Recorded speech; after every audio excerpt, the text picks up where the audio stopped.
In March 1957, Road and Track magazine published Beyond Belief, a satirical article that would spawn one of automotive history's most peculiar legends.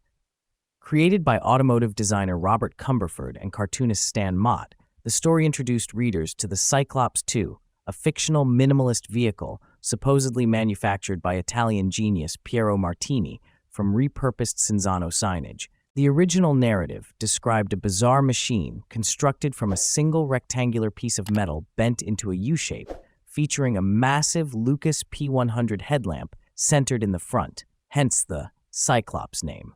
The design accommodated passengers in a fetal seating position, representing transportation stripped to its absolute essentials.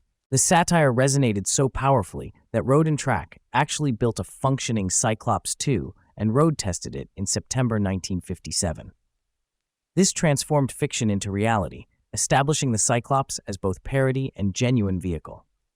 Over subsequent decades, the publication fabricated increasingly absurd competition victories for the Cyclops II, claiming wins at Le Mans 1960, the East African Safari 1964, Targa Florio 1965, Indianapolis 500 1968, Nürburgring 1969, Japanese Grand Prix 1971, and the entirely fictional Great Wall of China Grand Prix 1972.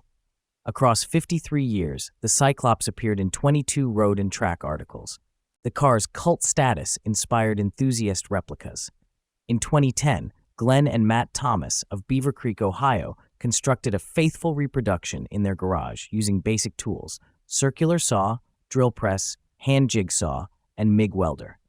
Working from photographs, a 3-view schematic, and the original road test dimensions, they fabricated the body from 16-gauge steel and incorporated a go-kart drive system with 3/4 of an inch plywood flooring. Their homemade roller, consisting of pipe on wooden base, shaped the curved panels. The Cyclops phenomenon reached peak absurdity at the 2019 Bonneville Salt Flats World of Speed event, where the Cyclops racing team, complete with a Cyclops-shaped tent featuring a chandelier, achieved blistering speeds.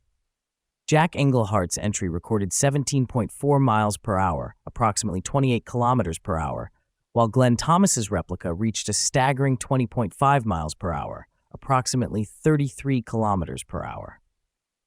The Cyclops II represents automotive satire transformed into tangible heritage, mocking planned obsolescence while celebrating pure creative enthusiasm.